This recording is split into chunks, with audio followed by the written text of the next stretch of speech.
Pak Jokowi ku lha ngono lho, mentang-mentang. Lah iya, padahal Pak Jokowi kalau nggak ada PDI Perjuangan juga aduh kasihan dah.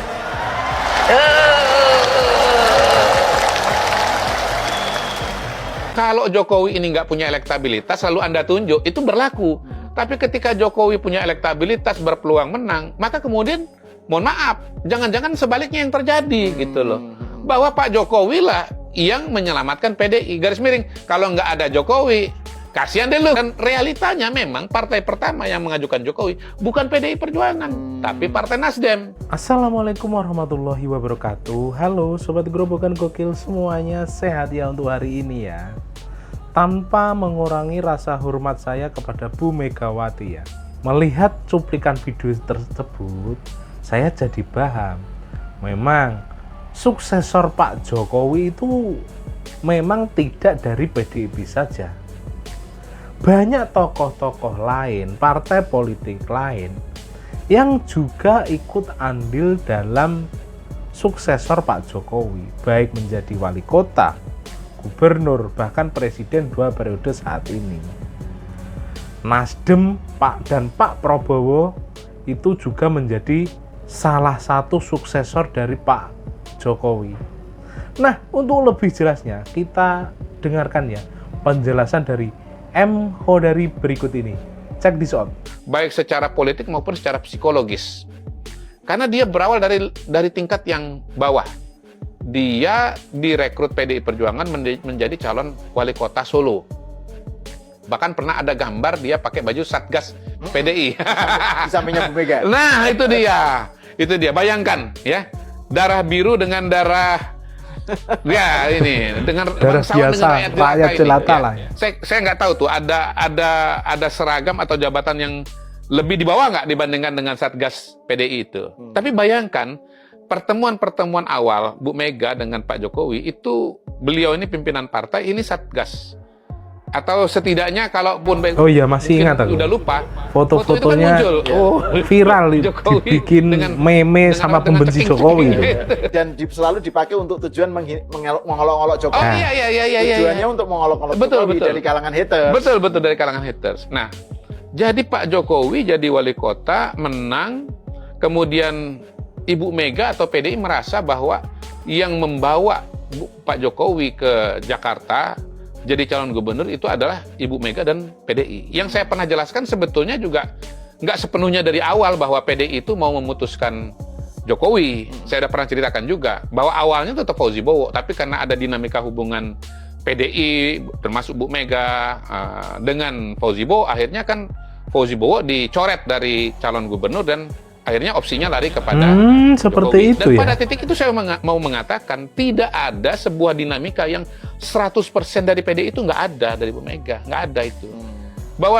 Bahwasanya Jokowi dipertimbangkan karena dia memang di surveinya muncul entah peringkat 3 kalau nggak salah tapi intinya di antara nama-nama yang lain dia berpeluang kan begitu kan. Kalau di survei nggak muncul juga saya kira nggak akan dipilih gitu. Yang kedua, Jokowi bisa muncul di Jakarta surveinya itu karena kan akumulasi dari capaian prestasi dan komunikasi yang dia bangun selama dia wali kota Solo gitu. Nah, kelihatannya perspektif yang satu arah ini agak kuat gitu loh kalau dalam Bu Mega ini bahwa kalau bukan PDI kamu nggak bisa, kira-kira begitu.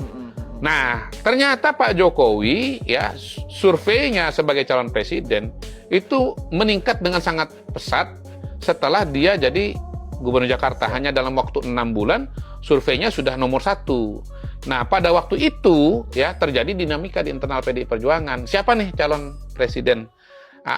Masih 2013 berarti ya? 2013 ya. Nah, sebagian kalangan di PDI Perjuangan masih mengusulkan atau berpendapat bahwa calonnya Ibu Mega, walaupun sudah kalah 2 kali, 2004 dan 2009. Gitu. Iya, Bu Mega kalah terus ya waktu itu ya pemilihan langsung ya. Bukti masih mau ada, salah satunya adalah ketika Projo menyampaikan kalah dari SBY terus ya. Itu Sekjen PDI Mas Cahyokumolo itu marah sama Budi Aris Setiadi ketika menyebut nama Jokowi itu. Budi itu projo tapi juga sebetulnya dia di PDI Perjuangan Jakarta gitu. Salah satu bukti ya kalau menurut saya. Nah, tetapi kan kemudian survei menunjukkan bahwa peluang Jokowi untuk menang Pilpres itu lebih tinggi daripada Ibu Mega. Sehingga akhirnya diputuskanlah bahwa Jokowi yang jadi calon gitu. Mungkin kurang lebih sama dengan atau mirip dengan kemarin beberapa tahun lalu PDI Perjuangan Bu Mega memutuskan calonnya Ganjar, bukan Puan lah. Ya. Mirip dengan seperti itu. Dan itu juga sebenarnya menunjukkan sisi positif Bu Mega, bahwa Bu Ya. Mega melihat hasil survei. Betul. Tetapi itu sekaligus menjelaskan bahwa PDI Perjuangan itu tidak boleh ambil kredit 100% terhadap perjalanan politik Pak Jokowi. Betul. Nah, itu kan suatu situasi yang diimplikasikan oleh kalimat kalau nggak ada PDI Perjuangan, kasihan deh lu gitu loh. Itu kan kalimat itu menjadi tidak berlaku. Nggak berlaku. Kalau Jokowi ini nggak punya elektabilitas, lalu Anda tunjuk, itu berlaku. Tapi ketika Jokowi punya elektabilitas, berpeluang menang, maka kemudian, mohon maaf, jangan-jangan sebaliknya yang terjadi gitu loh. Bahwa Pak Jokowi lah yang menyelamatkan PDI. Garis miring, kalau nggak ada Jokowi, kasihan deh lu kan gitu. Bisa dibalik begitu. Nah, saya mau tambahkan juga, sebetulnya kalaupun bukan PDI Perjuangan, pasti banyak partai politik ya mau mencalonkan Pak Jokowi. Gitu. Kita lihat contoh kasus Anies. Anies itu surveinya nggak pernah nomor 1, tapi banyak partai yang mau mencalonkan. Lah Pak Jokowi surveinya nomor 1, istilahnya hampir pasti menang, pasti berebutan. Kalau bukan PDI, Nasdem, Golkar, dan realitanya memang partai pertama yang mengajukan Jokowi bukan PDI Perjuangan, tapi Partai Nasdem.